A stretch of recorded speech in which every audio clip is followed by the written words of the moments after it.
বিকাশপেডিয়া উদ্যোগত এটা সজাগতামূলক অনুষ্ঠানত উপস্থিত আছিলোঁ বোকাখাতত। মই কৃষি বিভাগৰ লগত জড়িত, সেই হিচাপে মোকো নিমন্ত্ৰণ কৰিছিলে, কিন্তু মই ব্যক্তিগতভাৱে যথেষ্ট উপকৃত হৈছোঁ অনুষ্ঠানৰ পৰা। কাৰণ এইটো তথ্য প্ৰযুক্তিৰ যুগ, যিকোনো তথ্য আমাক লাগিবই। আৰু মই আজি অনুষ্ঠানটোলৈ আহি দেখিছোঁ যে এই বিকাশপেডিয়াৰ যিটো ৱেবছাইট, এই ৱেবছাইটটোত 6টা বিশেষকৈ খণ্ডত তথ্যবিলাক গোটাই ৰাখিছে। তথ্যবিলাক বিচাৰি বেলেগলৈ যাব নালাগে। বিভিন্ন সময়ত আমাৰ তথ্য প্ৰয়োজন হয়, আমাৰ বিভাগৰ মানুহক প্ৰয়োজন হয়, কৃষকক জড়িত হয়, ৰাইজক জড়িত হয়। সেই গোটেইখিনি বস্তু আমি বিচাৰিলে এই ৱেবছাইটটোত আমি পাওঁ। ইতিমধ্যে মই ৱেবছাইটটোৰ বিষয়ে গম পাইছিলোঁ, কিন্তু আজি এই অনুষ্ঠানটোত আহিবলৈ বিশদভাৱে জানিব পাৰিলোঁ।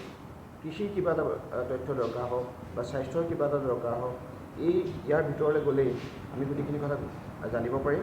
আৰু সহজভাৱে, অতি সহজভাৱে সুন্দৰভাৱে বনাইছে। এইটো এটা অতি প্ৰয়োজনীয় অনুষ্ঠান। আৰু এই উদ্যোগটো, বিকাশপেডিয়া উদ্যোগটো ৰাইজৰ মাজলৈ আহি যে জনাইছে, এইটো এটা বৰ অতি প্ৰশংসনীয় পদক্ষেপ। আৰু মই ইয়াৰ লগত জড়িত হৈ আজি এই অনুষ্ঠানটোত উপস্থিত থাকিব পাৰি মই নিজে ধন্য মানিছোঁ আৰু মই উৎসাহী হৈছোঁ। ধন্যবাদ। লাগিল আপুনি আহিলে ছাৰ।